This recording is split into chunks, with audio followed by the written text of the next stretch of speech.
इतिहास। मुस्लिम लीग। मुस्लिम लीग इसकी स्थापना ढाका में 1906 ईस्वी में आगा खान एवं सलीमुल्लाह खान ने की थी। इस समय भारत के वायसराय मिंटो द्वितीय थे। 1909 में मुस्लिम लीग की मांग पर मुसलमानों को पृथक निर्वाचन क्षेत्र मिल गया, जिस कारण कांग्रेस व लीग में विवाद हो गया। इस कारण मिंटो को भारत में सांप्रदायिकता का जनक कहा जाता है। एनी बेसेंट तथा बाल गंगाधर तिलक के सहयोग से 1916 में कांग्रेस के लखनऊ अधिवेशन में कांग्रेस के नरम दल और गरम दल तथा मुस्लिम लीग एक हो गए एवं कांग्रेस ने मुस्लिम लीग के पृथक निर्वाचन क्षेत्र को स्वीकार कर लिया। इस अधिवेशन की अध्यक्षता अंबिका चंद्र मजुमदार ने की थी। इसमें गांधी जी ने भी भाग लिया था। 1929-30 के दौरान मोहम्मद इकबाल ने सर्वप्रथम द्विराष्ट्र की बात कही थी। उन्होंने ही सारे जहां से अच्छा हिंदुस्तान हमारा गीत लिखा था। पहली बार चौधरी रहमत अली ने पाकिस्तान शब्द दिया था। पहली बार पाकिस्तान की मांग मोहम्मद अली जिन्ना ने की थी। 1937 के प्रांतीय चुनाव के फलस्वरूप कांग्रेस को 8 राज्यों में जीत मिली, जबकि मुस्लिम लीग को 2 राज्यों में। अतः वायसराय की कार्यकारी परिषद में कांग्रेस का दबदबा हो गया तथा मुस्लिम लीग कमजोर हो गई। द्वितीय विश्व युद्ध में अंग्रेजों ने भारतीयों तथा कांग्रेस की अनुमति के बिना ही यह घोषणा कर दी कि 3 लाख भारतीय सैनिक इंग्लैंड की तरफ से युद्ध में भाग लेंगे, जिस कारण कांग्रेस ने 22 दिसंबर 1939 को शासनाधीन 8 राज्यों से त्याग पत्र दे दिया। इससे खुश होकर मुस्लिम लीग ने 22 दिसंबर 1939 को मुक्ति दिवस के रूप में मनाया। 1940 में मुस्लिम लीग का लाहौर अधिवेशन हुआ, जिसकी अध्यक्षता मोहम्मद अली जिन्ना ने की। इस अधिवेशन में आधिकारिक रूप से पाकिस्तान की मांग की गई। 1945 में लॉर्ड वेवेल ने भारत की विभिन्न पार्टियों अर्थात राजनीतिक दलों में आपसी समन्वय तथा सहयोग बनाए रखने के लिए शिमला सम्मेलन बुलाया। इसमें वेवेल ने भारतीयों को सत्ता स्थानांतरित करने की इच्छा जताई और वायसराय की कार्यकारिणी परिषद के कुल 14 सदस्यों में से 2, एक वायसराय दूसरा सेनापति को छोड़कर 12 में से 6 हिंदू होंगे व 6 मुस्लिम होंगे। किंतु मुस्लिम लीग ने यह शर्त रखी कि जो मुस्लिम सदस्य वायसराय की कार्यकारी परिषद में होंगे वो केवल मुस्लिम लीग के ही सदस्य होंगे। इसका कांग्रेस ने विरोध किया। साथ ही मुस्लिम लीग पृथक पाकिस्तान की मांग कर रहा था, जिसका भी कांग्रेस ने विरोध किया और मुस्लिम लीग की बात नहीं मानी गई, अतः शिमला सम्मेलन विफल हो गया। प्रत्यक्ष कार्यवाही दिवस। शिमला सम्मेलन की विफलता के बाद मुस्लिम लीग ने मोहम्मद अली जिन्ना के नेतृत्व में 16 अगस्त 1946 को प्रत्यक्ष कार्यवाही दिवस डायरेक्ट एक्शन प्लान घोषित किया, जिसके तहत पूरे भारत में सांप्रदायिक दंगे फैलाए गए। सबसे बड़ा दंगा बंगाल के नोआखली में हुआ था। मुस्लिम लीग का नारा बांटो और आजाद करे था। अनेक दंगों से तंग होकर कांग्रेस ने चक्रवर्ती राजगोपालाचारी के फार्मूले सीआर फार्मूले के आधार पर भारत विभाजन का समर्थन कर दिया। लॉर्ड माउंटबेटन को यह विशेष सलाह पर भारत भेजा गया कि यथासंभव हो वे भारत को संयुक्त रखें, किंतु सांप्रदायिक दंगों से तंग आकर माउंटबेटन ने भी सीआर फार्मूले का समर्थन किया और वाल्कन प्लान के तहत 14 अगस्त 1947 को भारत का विभाजन कर दिया।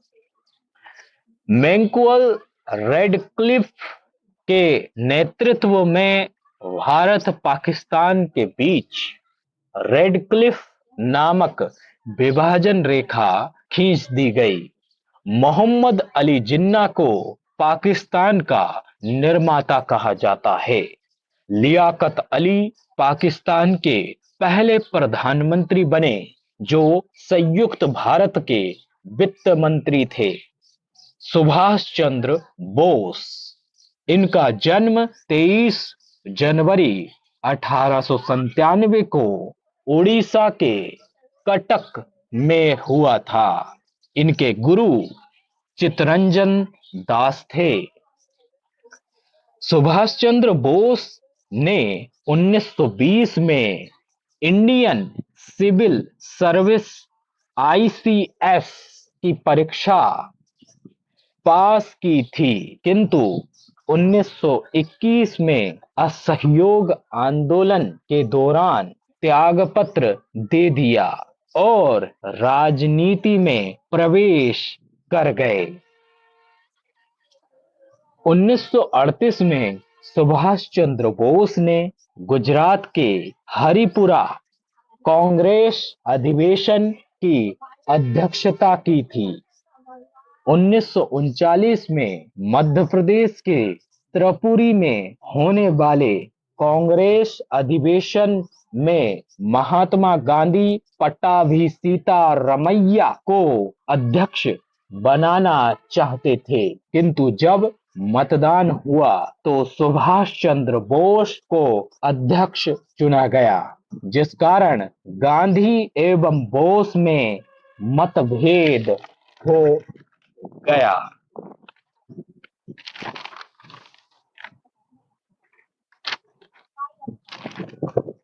पट्टाभी सीतारमैया कांग्रेस के इतिहासकार थे।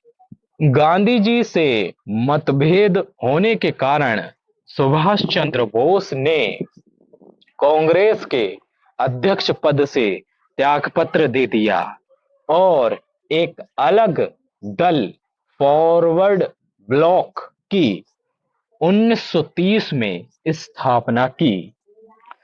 बोस के कांग्रेस के अध्यक्ष पद से त्यागपत्र देने के बाद राजेंद्र प्रसाद को अध्यक्ष बनाया गया।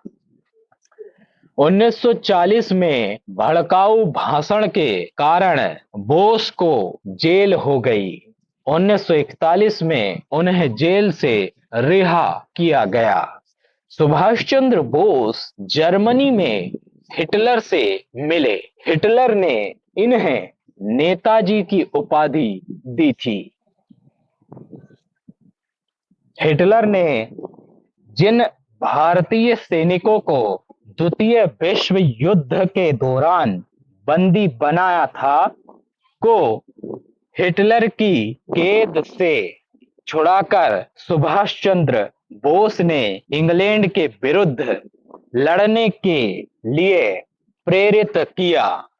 इन सैनिकों को हथियार और प्रशिक्षण जापान ने दिया। साथ ही अंडमान निकोबार द्वीप समूह को सुभाष चंद्र बोस को उपहार में जापानियों ने ही दिया था। सुभाष चंद्र बोस ने अंडमान निकोबार का नाम शहीद एवं स्वराज रख दिया था।